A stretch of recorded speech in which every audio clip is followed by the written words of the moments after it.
The Jesus Trilogy, Book 2, Then There Were Two, Chapter 41, Part A. Well, what do you think? I don't know, I just don't know, Byron said. How much do you think he figured out? Can't say, we talked. That's what April said. I just don't know that I got anything accomplished. Well, I think maybe you did. From what you say, he seems to lose faith. I'm just not sure where his head is or where he is headed. Well, I'm going up tonight. Good, Byron said. See if you can get us some more bodies down here. I've never worked so hard in all my life. I'll talk to Gabe about one of his friends tonight, Morton said. Be careful when you pass by Jupiter. Someone told me on my last trip to steer particularly clear of Jupiter's moons. Yeah, those black shirts are running a little ambush up there. I came down the other side on my last journey, Byron said. Wonder what they're cooking up now.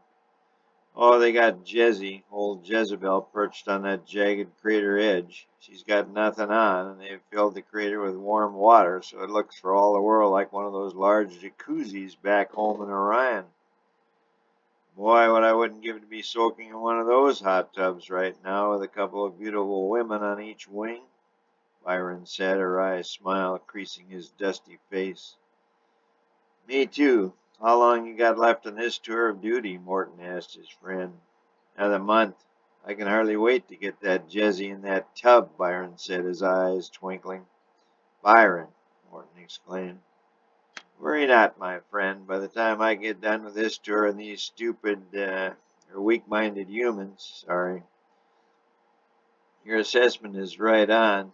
Just don't let the powers that be, especially Gabe or Pops, hear you, Morton said, digging into his steak. I will be so weak I won't have the energy or will to even look at a woman. Jezebel is a looker and hard to turn down, Morton added.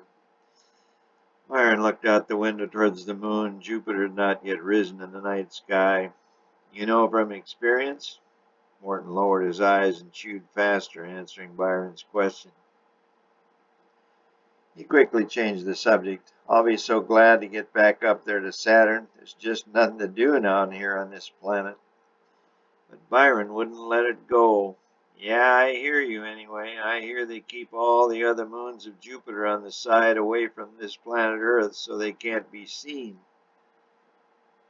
It's dark on the other side, but they let that Jezzy sit there on Eros, beckoning us physically and emotionally worn travelers to take a dip with her. She always did have a great body. Well, Morton said, I do know all about her. She and I were a thing once before all this mess started.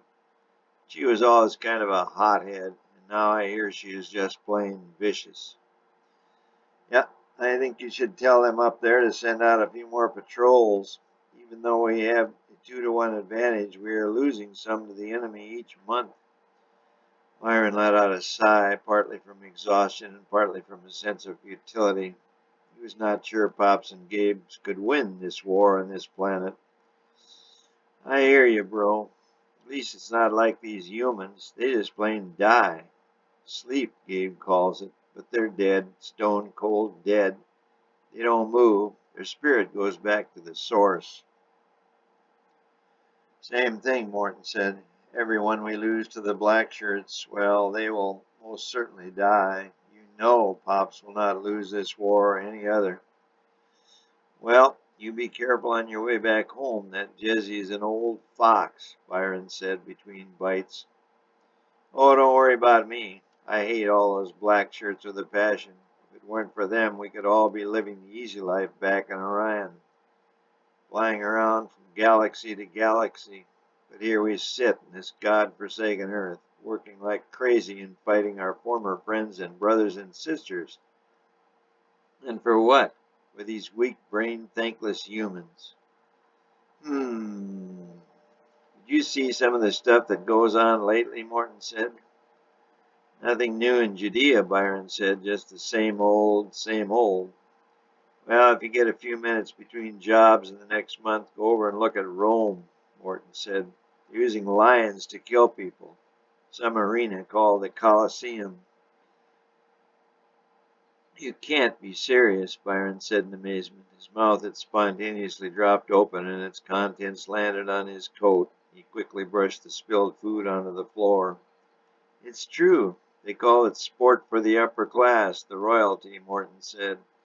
He went on. Can you see any earthly reason, or heavenly one for that matter, to let loose a bunch of wild animals to kill off a bunch of your own race?